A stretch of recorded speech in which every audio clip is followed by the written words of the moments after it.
En la inauguración de las jornadas, el almirante Roca nos dio una conferencia sobre las lecciones que él había aprendido como jefe del mando conjunto del ciberespacio. Hoy, el último día, yo voy a contar las lecciones que hemos aprendido nosotros de los jefes que hemos tenido. Y para ello, lo que voy a hacer va a ser, de una forma resumida, contar la historia del mando conjunto del ciberespacio.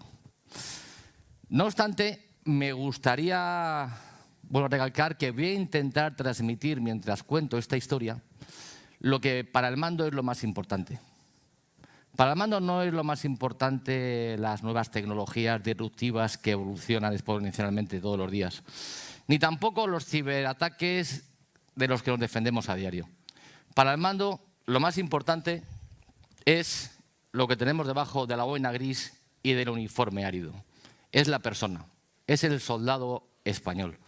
El soldado con su talento y con su entusiasmo por los nuevos desafíos. Por esa habilidad para vencer obstáculos y para adaptarse al cambio.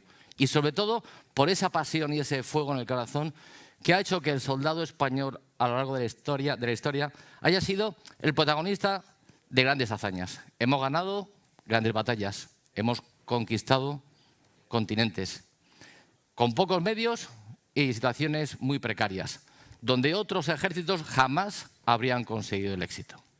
Bienvenidos al viaje de la ciberdefensa al ciberespacio. Y para empezar, una definición. Definición que es la tercera vez que escucho en 2 días, con lo cual iré rápido. ¿Qué es el ciberespacio? Hay una definición oficial. Es algo dinámico, donde no hay soberanía, donde la jurisdicción es muy indeterminada, pero que ofrece muchísimas oportunidades. Yo cuando leí esta definición por primera vez dije, yo esto lo he oído antes.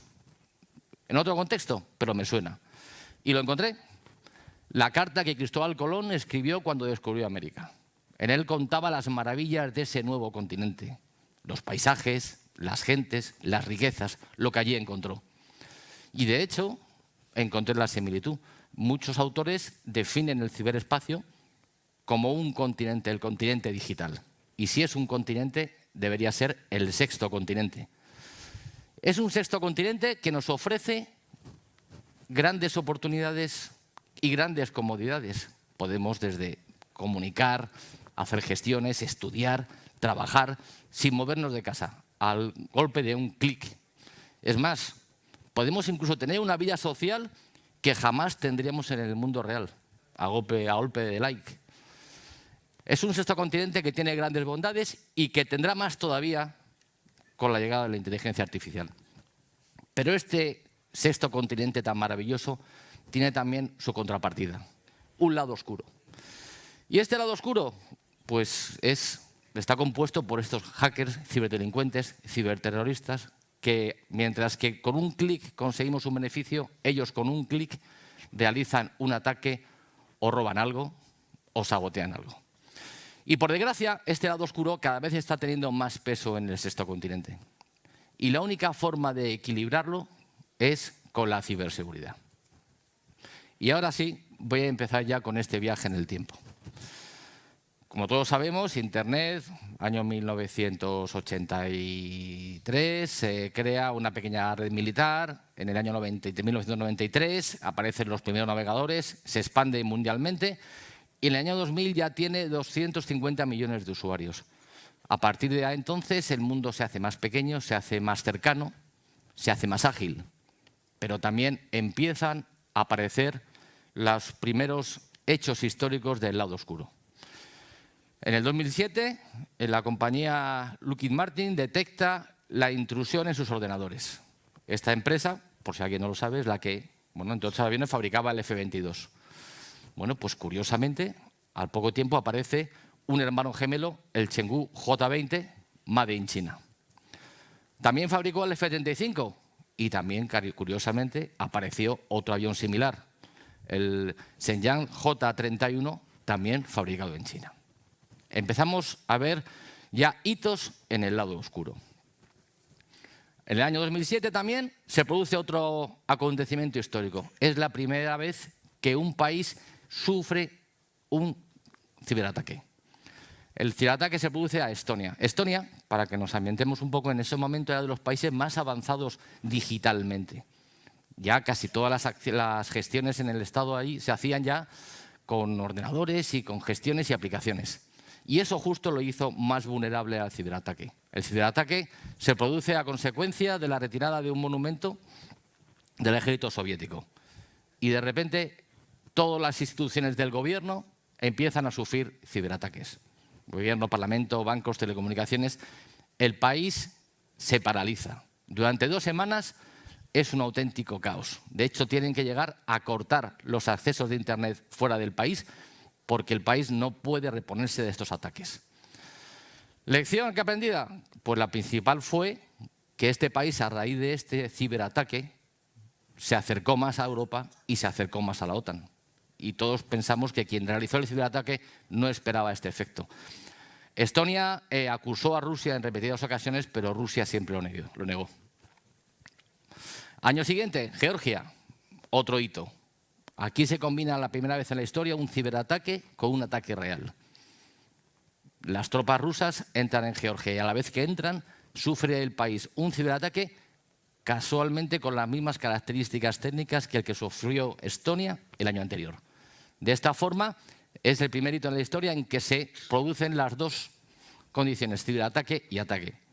Conclusión, ¿qué se sacó de esto? Pues que Occidente se empezó a dar cuenta de que el ciberataque del ciberespacio era vulnerable. Y en el mismo año, en el año 2008, en los Estados Unidos, en las redes clasificadas del Departamento de Defensa, se detecta exfiltración masiva de documentos clasificados. Se investiga y se descubre que en una base de Afganistán apareció un pendrive, lo enchufaron en una red para ver qué tenía y tenía un virus que se expandió a toda velocidad por todas las redes americanas.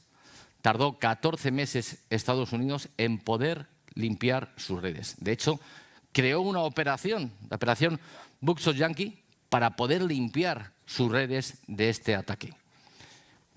Conclusión, ¿qué efecto se produjo? Pues nació a raíz de este ataque. Estados Unidos se dio cuenta de lo que era el ciberespacio y creó el USA Cyber Command, el cibercomando americano. Pero bueno, ¿qué ocurre mientras? ¿En España? Pues en España no somos ajenos a todo esto. Y preocupa mucho porque se ve que a lo mejor no estamos preparados para un ciberataque como hemos visto en estos casos. Entonces, hablamos del año 2012, el ministro de Defensa, Pedro Morenés, se plantea la posibilidad de crear un mando de ciberespacio. Y en esta decisión consulta y cuenta con el total apoyo del entonces GEMAT, el almirante García Sánchez, y del entonces jefe del MOPS, el almirante López Calderón. Tomada la decisión, se crea el Mando Conjunto del Ciberespacio. Se hace una orden ministerial a principios de 2013 en el que ya se determina la necesidad, porque esto es una amenaza real que podemos tener y hay que estar preparados para ella. Como curiosidad he puesto en rojo, no sé si le da bien desde ahí, una frase muy española, que es: la creación de este mando no implica ningún incremento de gasto. Es decir, se crea algo nuevo que si yo necesito algo, hay otra persona que no lo va a recibir, o otro organismo. Digamos que no es el mejor ambiente para crear un mando, pero hacía falta y así se hizo. Recordemos que en esos años España estaba sumergida en una importante crisis económica.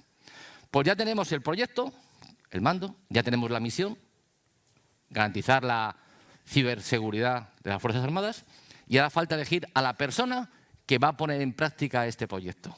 Para elegir al primer jefe del mando conjunto del ciberdefensa, que es como se llamaba inicialmente, se elige entre generales de los 3 ejércitos, se hace una selección y tras determinar el nombre del mando conjunto de ciberdefensa, se elige al general Carlos Gómez López de Medina, conocido como el general Medina, para los que lo conocemos. El general Medina, en él se cumplen 3 características. La primera de ellas, que tiene una fantástica formación técnica. Toda su carrera militar en el Ejército del Aire la desarrolló en el mundo de las telecomunicaciones. Segunda característica, era un gran mando y organizador. Las unidades que él mandaba no solo dejaba un gran cariño cuando se iba de las unidades, sino que las dejaba mejor organizadas y mucho más eficaces y operativas. Y la tercera característica del general Medina era una capacidad de liderazgo indiscutible. El prestigio que tenía el general Medina en el Ejército del Aire, nadie lo cuestionaba. Cuando trabajábamos con él, era curioso, todos los que lo conocíamos sabíamos que él era mejor, era el jefe y lo hacía prácticamente todo bien. Pero, sin embargo, cuando trabajabas con él al lado, él te conseguía transmitir de que él no era el jefe y iba por delante tuya, sino que tú ibas a su lado. Y eso estimulaba mucho porque éramos todos los que sacábamos adelante la misión, no era su misión. Bueno, pues el general Medina, lógicamente, cuando le encomiendan este desafío, lo acepta y lo que hacen es crear el primer equipo, lo que llamaríamos el núcleo inicial del Mando Conjunto de Ciberdefensa. Lo componen 20 militares y 8 civiles. Y en el año 2013, lo vemos en esta foto, tenemos lo que es el Mando Conjunto de Ciberdefensa. No hay nada más.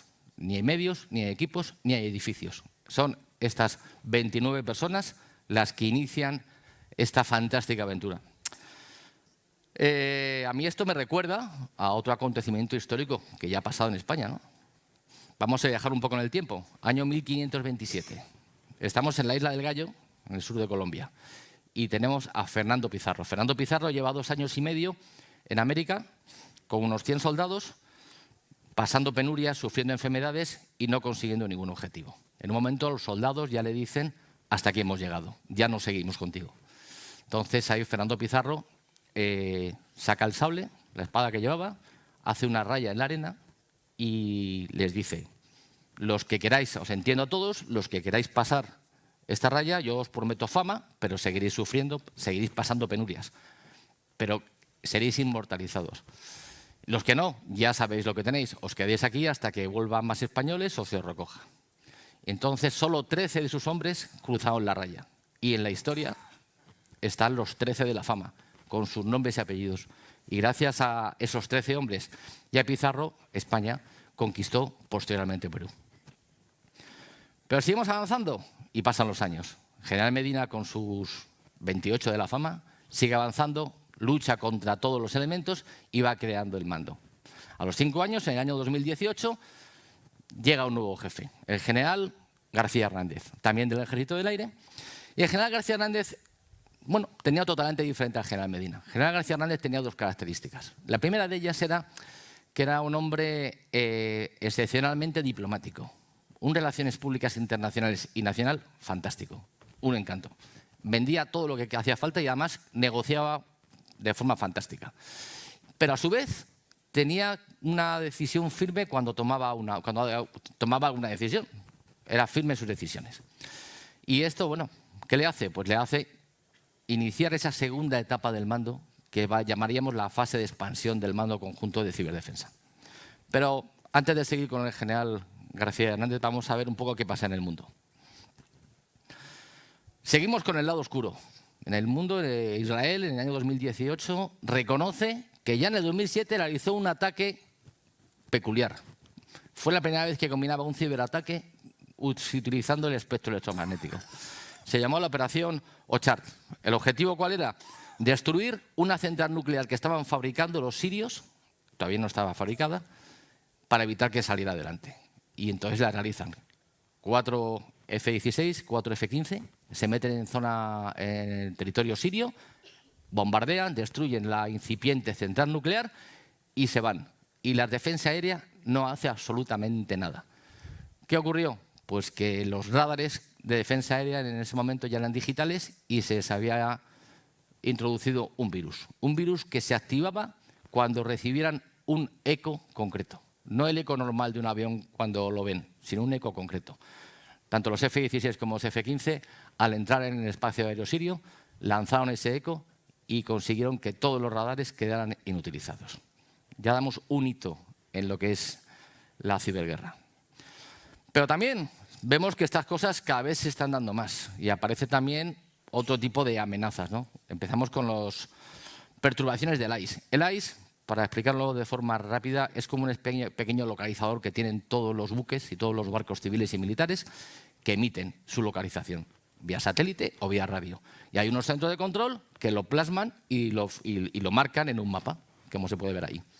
Bueno, pues ¿qué ocurre? Que hay gente que le interesa que en esos centros de control pues que el barco aparezca en un sitio diferente o que no aparezca sencillamente. Entonces se ha detectado últimamente cada vez más ataques a estos AIS. ¿Cómo? Pues o bien con ciberataques, se ataca a esas bases de datos donde se plasman los datos, o bien con guerra electrónica, perturbando la señal o modificando la señal electrónica tanto por radio o por satélite para que los datos del barco no encajen con su posición real. Y esto también va ya actualmente al nivel satelital. Ya para perturbar un satélite ocurre algo similar. A un satélite se puede perturbar desde el suelo, perturbando el software que controla el satélite, o bien también se puede hacer mediante pues esa guerra electrónica que va a perturbar la señal. El caso más reciente que hemos tenido ha sido el ataque a Viasat, cuando estalló la guerra de Ucrania. Pero también estamos en el día a día, y lo podemos ver en Internet, los ataques permanentes al GPS. GPS que cada vez es más imprescindible, no solo para navegación de aviones ni para navegación de los coches de casa, sino también incluso para la 5G necesita GPS.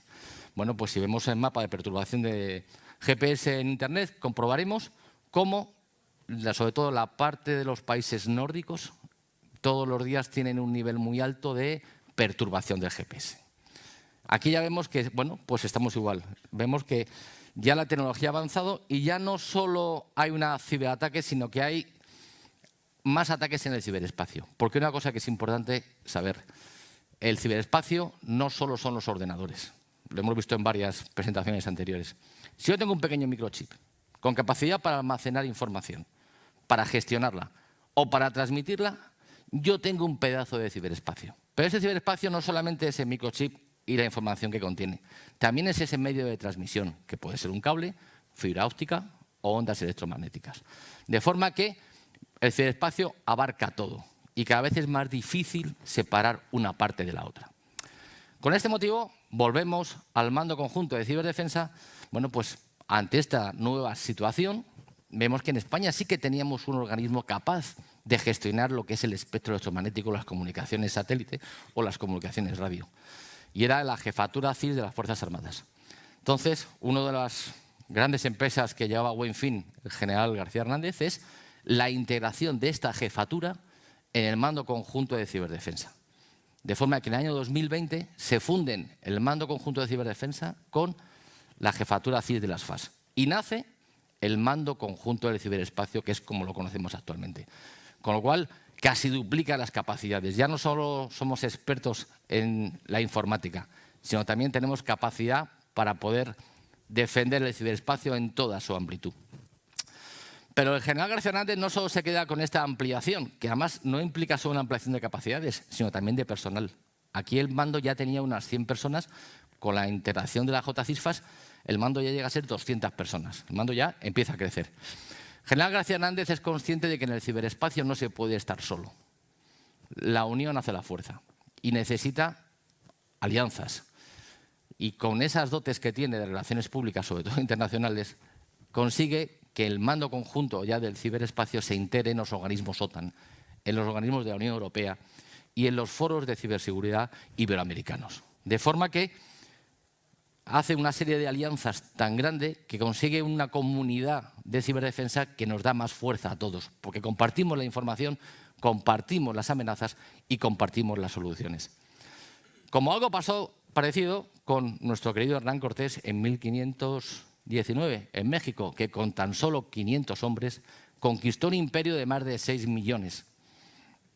Y eso lo hizo no combatiendo, sino con alianzas, con esa capacidad diplomática que ya el soldado español tenía desde hace muchos años. Y más adelante seguimos avanzando y llegamos casi a la realidad. Exactamente llegamos hace un año exactamente. Tenemos el vicealmirante Roca, es nombrado jefe del Mando Conjunto del Ciberespacio.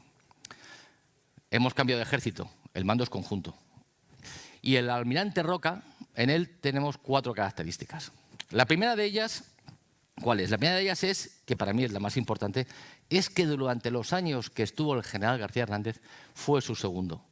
¿Y eso qué le ha hecho? Le ha hecho un gran conocedor, tanto a nivel técnico como a nivel de personal, de todo lo que es el mando conjunto del ciberespacio. Sabe todo lo que ocurre dentro, con lo cual es la persona ideal para cuando asciende ocupar el puesto de jefe. Ya tiene mucho terreno ganado para poder realizar las acciones que él considera oportuno. La segunda característica del almirante Roca es que es uno de los grandes expertos que tenemos en España de la guerra, de la ciberguerra en Ucrania. De hecho, como él dice, la guerra en Ucrania es la guerra tecnológicamente más avanzada de la historia de la humanidad. Y este conocimiento le hace tener una visión muy práctica de lo que nos podría esperar en caso de una ciberguerra. Tercera característica del almirante, su capacidad de comunicación. Hace algo que poca gente hace. Expresa conceptos complejos con palabras sencillas. Y en el mundo de la ciberdefensa todo es complejo. Gracias a él, el mundo de la ciberdefensa y el mando conjunto de ciberespacio es más conocido, porque ha conseguido lo que muchos no conseguimos, que es cosas complejas de explicarlas de formas sencillas para que lleguen a todo el mundo. Y la última característica del almirante Roca es la capacidad de innovación. Posiblemente con ese perfil que tiene es capaz no de ser inquieto, que es un poco inquieto, sino que también de innovación, de ir por delante del avión, como decimos en el Ejército del Aire, y ver lo que nos puede esperar. Una frase que nos dice siempre en todas sus conferencias es que necesitamos líderes que conozcan el ciberespacio, que entiendan el ciberespacio, que sean capaces de tomar decisiones valientes en este nuevo mundo, porque si no fracasaremos en cualquier empresa que queramos llevar a cabo. Y así las cosas, el almirante se encuentra con nuevos desafíos. El mando que él ya hereda ya no eran las 200 personas que tenía el general García Hernández cuando la integración de la JCISFAS. Él hereda 400, el mando va creciendo. Nos encontramos en un momento importante de expansión de personal, pero no solamente expansión de personal, sino también a nivel tecnológico. Nuevas tecnologías nos exigen nuevas capacidades y nos exigen nueva capacidad de respuesta. De forma que se encuentra con más gente, con más tareas, cada vez más complejas, y entonces tiene que tomar una decisión valiente. ¿Y qué decisión valiente la que toma? Pues cambia la organización interna del mando. Aquí he puesto, se ve más o menos cómo estaba hace un año y cómo está ahora. Yo, como soy del Ejército del Aire, pues he puesto lo que para mí en la visión veo. Veo un B-24 con sus motores y su capacidad de bombardeo, y sin embargo, en el otro lado veo ya la forma de un Eurofighter con mucha más capacidad, mucho más potencia y mucho más agilidad. Y lo complejo de esto es conseguir con más gente y con más capacidades una estructura mucho más sencilla, mucho más ágil, basada en la gestión por procesos, que puede hacer que consigamos la misión de una forma más eficaz. Pero tampoco es nuevo. En la historia hemos tenido hombres parecidos al almirante Roca. Me remito a Gonzalo Fernández de Córdoba, 1492, conquista de Granada. El entonces llamado Gran Capitán, Gonzalo Fernández de Córdoba, participa en la conquista de Granada y lo hace de una forma que destaca. No era el primero, no era el jefe, pero estuvo destacando hasta tal nivel que cuando acaba la conquista de Granada, los reyes católicos le encomiendan la misión de reconquistar a los franceses el reino de Nápoles, que había sido invadido por los franceses. Y allí se va González Fernández de Córdoba, con la experiencia que ya había adquirido, a reconquistar a los franceses el reino de Nápoles. También se juntaba que había en ese momento un gran salto tecnológico. Este era la llegada de las armas de fuego, de la pólvora. De forma que el Gran Capitán, en la campaña de Nápoles, arrasa día a día a los franceses. De hecho, llega un momento que es la culmen, que es la famosa batalla de Ceriñola. Una batalla que apenas dura 2 horas, pero que fulmina a los franceses por el ingenio y la capacidad de utilizar esa nueva tecnología que eran las armas de fuego con la táctica que el Gran Capitán había empleado anteriormente en la Guerra de Granada. Y bueno, ya para ir concluyendo, hemos repasado básicamente la historia del mando conjunto de ciberespacio. Me he basado en los 3 jefes, pero no nos engañemos. Ellos solos no podían hacer nada. Para hacer algo, hacía falta tener detrás un grupo de excelentes profesionales que quisieran seguirlos con entusiasmo y con muchas ganas. Y han contado con ellos. De hecho, hoy día podemos afirmar que en el mando todos somos importantes. Todos somos necesarios. Es verdad que unos podemos tener más visibilidad que otros, pero todos somos igual de importantes y de necesarios. Y si el mando del conjunto de ciberespacio es lo que es hoy, es gracias a los hombres y a las mujeres que desde el año 2013 han dado gran parte de su vida y mucho esfuerzo en esta gran empresa que es el mando conjunto del ciberespacio. Muchas gracias.